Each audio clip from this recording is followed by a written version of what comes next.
સંબંધી નથી, મારો કોઈ સગા સંબંધી નથી, બરાબર. અમારી છોકરી સાયકલ લઈને નીકળે છે, મારી વાઈફ જાય છે, મારી છોકરી જાય, મારો છોકરો જાય છે, બરાબર. આ ડેડ બોડી પડી છે, એકલો બિચારો ચાલતો જતો, બરાબર. એને કચડીને કોઈ જતો રહ્યો. કાલે ઉઠીને મારી છોકરીને અને આ જેટલા મારી પાછળ જેટલી પબ્લિક ઊભી છે એમને કોઈ કચડીને જતો રહે, જવાબદાર કોણ? અત્યારે તમે પહેલી વાર કેમેરો ફરાવો, એક બી સ્ટ્રીટ લાઇટ કોઈ ચાલુ હોય તો તમે મને બતાવો, બરાબર. આ બધાની મોટનો જવાબદાર કોણ?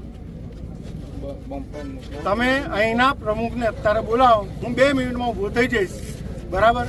આ બધી પબ્લિક મારી જોડે ઊભા થઈ જશે. તમે ખાલી 2 મિનિટ મારે પ્રમુખને બોલાવો, મારે કશું જોઈતું નથી. અમારી માંગ પૂરી થવી જોઈએ. અમે કોઈના દુશ્મન નથી.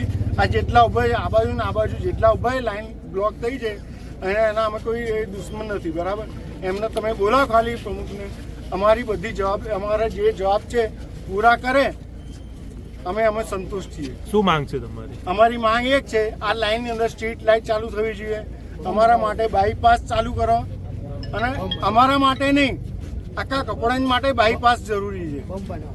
કપડાની અંદર ટ્રાફિક આખા રોડ પર ત્રિવેણી પાર્ક સુધી ડાકોર રોડ ઉપર બધા પર આખો ટ્રાફિક જામ રહે છે, હંમેશા રહે છે. કપડાને પાર કરવું હોય તો કમસે કમ અડધો કલાક થાય છે, પાર કરતા અડધો કલાક થાય છે, બરાબર. એ તમને બી ખબર છે, મને બી ખબર છે. આ ડાકોર રોડ પર નીકળવું હોય તો ચણા ચબા બરાબર છે, અને ડાકોર રોડ પર બધી હેવી ગાડીઓ નીકળે છે. તમે બાયપાસ બનાવી દો, અમારે કશી જરૂર નથી તમારી. અમે તમને પૂછીએ બી નહીં. અમારા બધા જવાબ પૂરા કરો. અમે 2 મિનિટમાં રોડ અમે ખુલ્લો કરી આપીશું તમને. અમે કોઈ એ નથી, તમારા દુશ્મન નથી, બરાબર. તમે અમારી જોડે, અમે તમારી જોડે. તમે રોડ તમે બોલાવો, મેન માણસોને બોલાવો, એ જવાબદારી છે. અમે રોડ ખુલ્લો કરવા તૈયાર છીએ.